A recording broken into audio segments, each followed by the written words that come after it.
రామాపురం అనే చిన్న గ్రామంలో మొదలవుతుంది. ఆ గ్రామానికి చాలా దూరమైన దట్టమైన అడవిలో మధ్యలో పురాతనమైన శివాలయం ఉంది.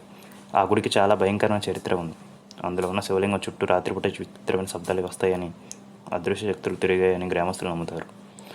ఒక చీకటి రాత్రి విజయ్ ధైర్యం చేసి గుడి లోపలికి వెళ్ళాడు.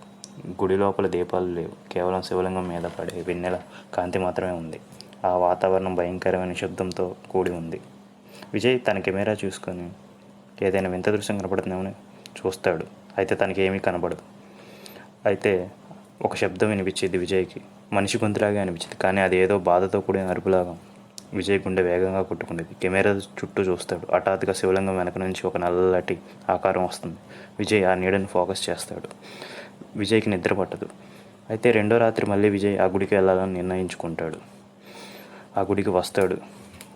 అందులో అతిపెద్ద రహస్యం దాగుందని అర్థమవుతుంది. తర్వాత మళ్ళీ ఇంటికి వెళ్ళిపోతాడు.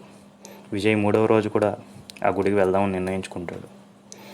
గుడి చుట్టూ తిరుగుతాడు.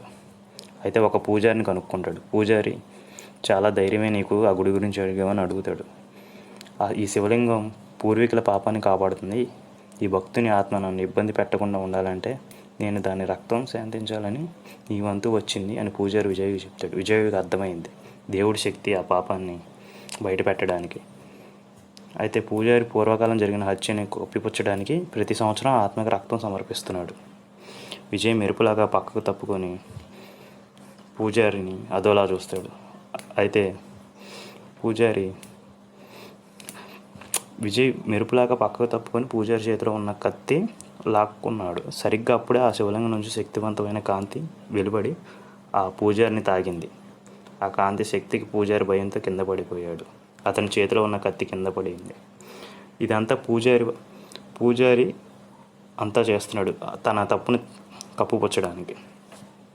ఫ్రెండ్స్, వీడియో నచ్చితే సబ్స్క్రైబ్ అండ్ లైక్ చేయండి.